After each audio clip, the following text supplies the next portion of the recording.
البدع والأهواء، أهل البدع العقائدية وأهل البدع السياسية. نقول بيننا وبينكم السلف، بيننا وبينكم الكتب، كان فيقول البدع بيننا وبينكم. بسم الله الرحمن الرحيم. الحمد لله رب العالمين. أشهد أن لا إله إلا الله وحده لا شريك له، وأشهد أن محمدا عبده ورسوله. اللهم صل على محمد عبدك ورسولك وعلى آله وأصحابه أجمعين. أما بعد. Kita lanjutkan pembahasan tentang tadabbur untuk Al-Amsal fil Quran, mempelajari dan merenungkan permisalan-permisalan yang ada di dalam Al-Quran. Kita ada di akhir-akhir muka surat 43, yaitu tatkala Al-Imam Ibnul Qayyim rahimahullah menyebutkan tentang orang kafir yang sampai di hari kiamat dalam keadaan amalannya gugur. Kemudian dia dapati di situ Allah memeriksa amalannya dengan pemeriksaan yang cepat. Kata beliau, fahadha masalud dhal alladhi yahsabu annahu ala huda. Maka ini adalah permisalan orang yang tersesat, yang menyangka dia berada di atas petunjuk. Ini adalah yaitu apa? Jahlun murakkab, kejahilan yang berlapis. Dia tidak tahu namun menyangka dia tahu. Fasal masalu halil kufari fi dzulumat. Sekarang fasal berikutnya, permisalan keadaan orang-orang kafir yang berada di dalam kegelapan yang berlapis-lapis. An-nau utsani ashabu masalil dzulumatil mutarakimah. Jenis yang kedua adalah para pemilik permisalan berupa kegelapan-kegelapan yang bertingkat-tingkat, berlapis-lapis, bertumpuk-tumpuk. Wa humul ladzina araful haqqa wal huda. Mereka adalah orang-orang yang mengetahui kebenaran dan petunjuk. Wa asaru alaihi dzulumatil batil wad dhalal. Namun mereka lebih mengutamakan gelapnya kebatilan dan kesesatan daripada kebenaran dan petunjuk. Baik, nah di sini ada sedikit perbedaan antara tadabbur yang disebutkan oleh Al-Imam Ibnu Katsir dengan Imam Ibnul Qayyim. Kalau Ibnu Katsir dengan Ibnul Qayyim sepakat, jenis yang pertama adalah orang yang menyangka dia di atas kebenaran padahal dia jahil. Berarti apa?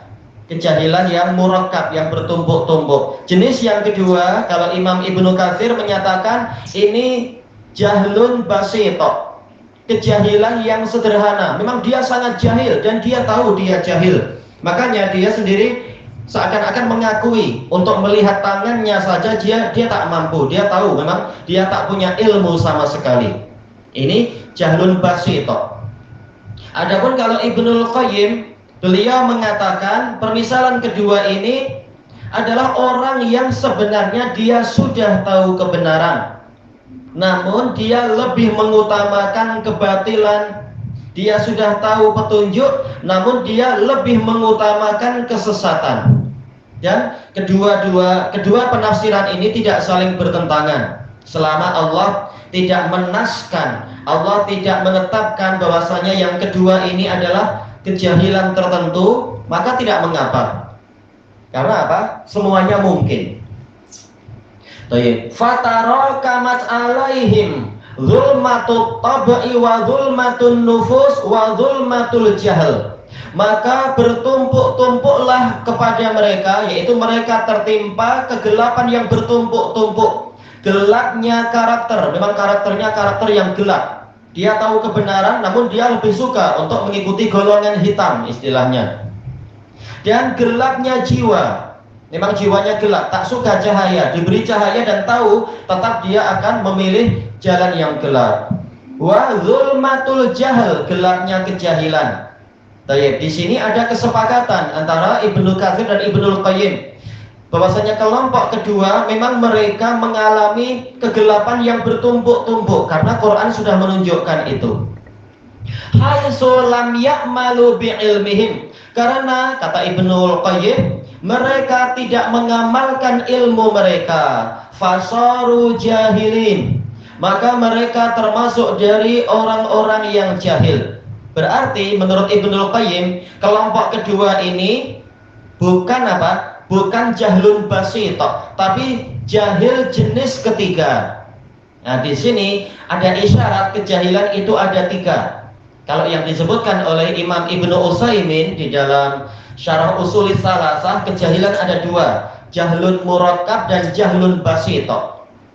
Tetapi yang benar kejahilan ada 3, sebagaimana dijelaskan oleh Ar-Raghib Al-Asbahani rahimahullah di dalam Mufradat Al-Fadhil Quran. Kejahilan itu ada 3. Yang pertama jahlun basito, kejahilan yang sederhana.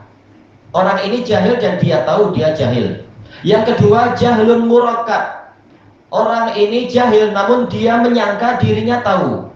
Nah, ini kejahilan yang bertumpuk-tumpuk, berlapis-lapis. Yang ketiga adalah dia sudah tahu kebenaran namun sengaja meninggalkan kebenaran itu. Maka ini dikatakan sebagai kejahilan jenis ketiga. Sebagaimana telah disepakati oleh para sahabat, sebagaimana apa? Diriwayatkan dengan sanad yang sahih dari Qatadah, beliau mengatakan ajma'a ashabu Muhammadin sallallahu alaihi wasallam ala anna man tarakal ilma fa innahu jahil. Para sahabat Muhammad sallallahu alaihi wasallam bersepakat bahwasanya barang siapa sengaja meninggalkan ilmunya dia jahil. Atau lafaz yang lain yang lebih jelas, man asallah fahuwa jahil. Barang siapa sengaja mendurhakai Allah dia jahil.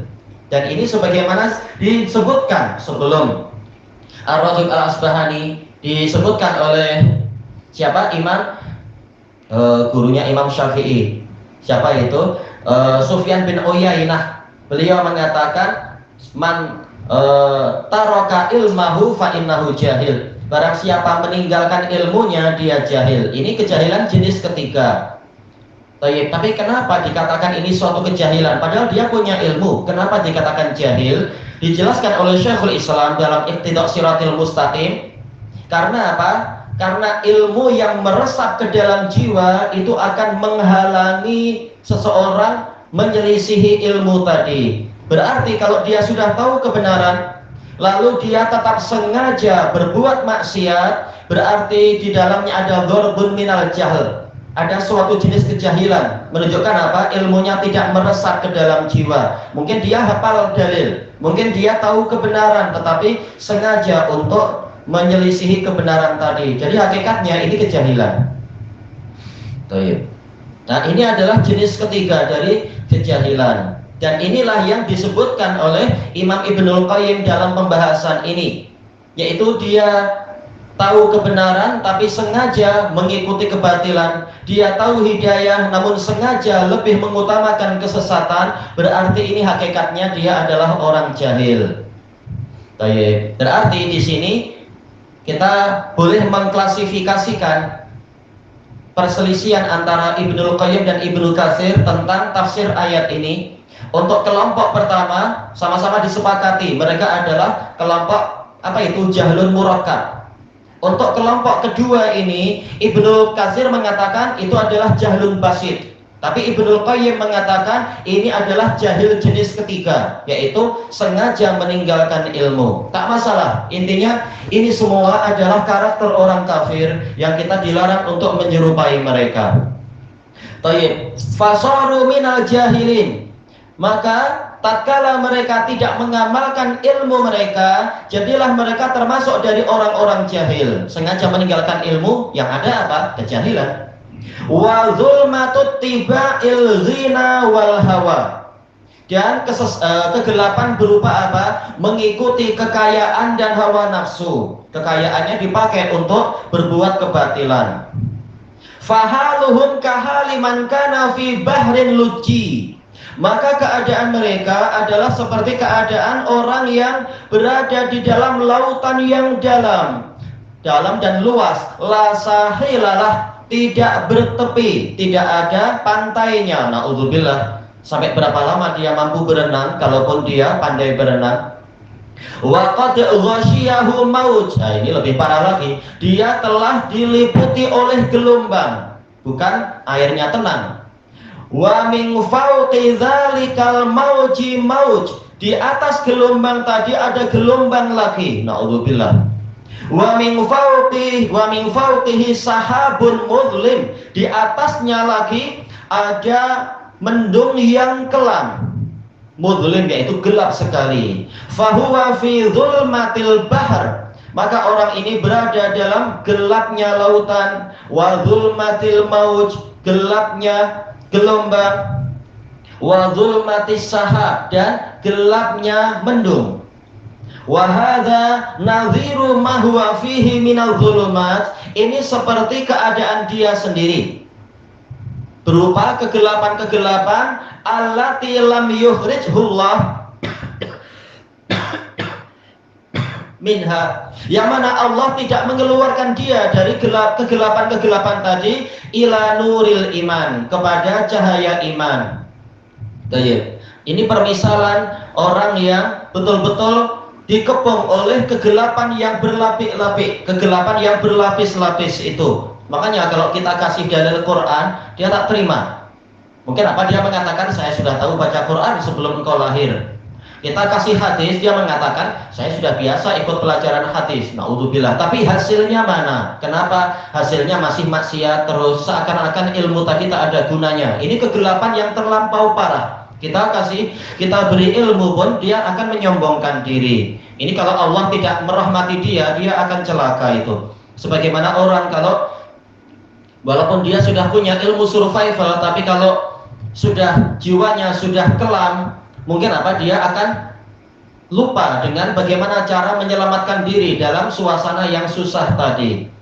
Kalau Allah tidak menyelamatkan dia, dia akan celaka. Setiap kali diajari cara menyelamatkan diri, dia akan bilang saya sudah tahu, tapi kenapa tidak ada gunanya? Baik. Ini keadaan orang yang jiwanya sudah tertutup oleh kecemasan. Wahadhanil masalani bisarab. Dua permisalan ini, yang pertama adalah permisalan dengan fata morgana. Allazi dhannahu maddatal hayah, yang mana orang ini menyangka ini adalah bahan kehidupan.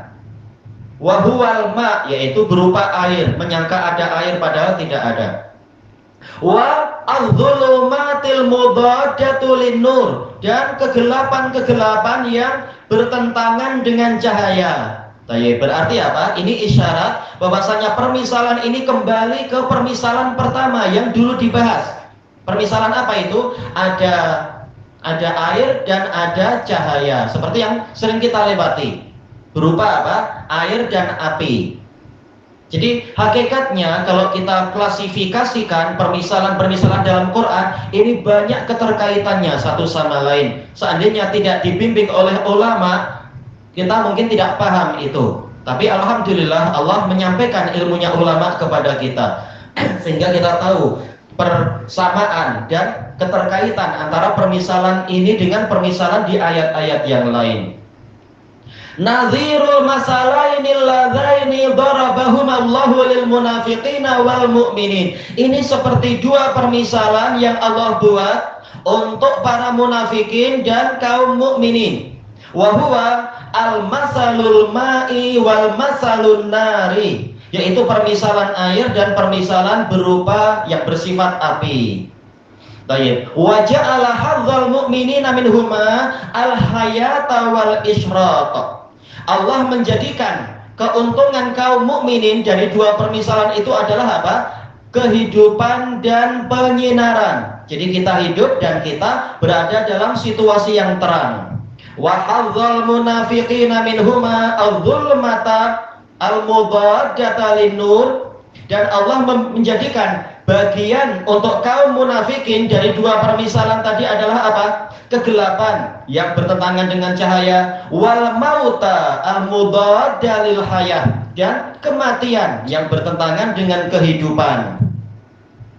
Tayyib. Fakadzalikal kufar, maka seperti itu pula orang-orang kafir. Fi hadainil masalain, di dalam dua permisalan ini. Hadzuhum minal ma as-sarab. Bagian mereka dari sisi air adalah fata morgana saja. Kita, yaitu kita dalam artian kaum mukminin, mendapatkan air, betul-betul air hakiki, karena mengikuti zat yang menciptakan air dan memiliki air, yaitu Allah Ta'ala. Betul-betul tatkala akidah kita, akidah yang sesuai dengan hakikat, kita betul-betul mendapatkan air, kita betul-betul mendapatkan hakikat kehidupan. Tapi orang kafir tatkala akidahnya dibangun di atas khayalan belaka, ketertipuan semata, maka mereka hanyalah mendapatkan fata morgana saja. Na'udzubillah, kerugian yang sangat parah. Alladzi yughirun nadhir, yang mana fata morgana itu mengelabuhi orang yang melihat. Wala haqiqatalah, dan tidak ada hakikat untuk air tadi, hanyalah khayalan. Wa hadzuhum az-zulumatul mutarakimah. Yang kedua, bagian untuk orang-orang kafir adalah kegelapan-kegelapan yang bertumpuk-tumpuk, tak ada cahaya sama sekali. Wa hadza yajuz ayyakunal muradu bihi hala kulli ta'ifatin min tawaifil kufar. Permisalan yang kedua ini boleh saja ini adalah permisalan untuk semua kelompok, setiap kelompok dari kelompok-kelompok orang kafir, terserah dia kelompok jenis yang mana, pemimpin atau pengekor, semuanya masuk dalam jenis ini, berada dalam kegelapan yang sangat pekat. Kelanjutannya di masa yang akan datang insyaallah, wallahu a'lam.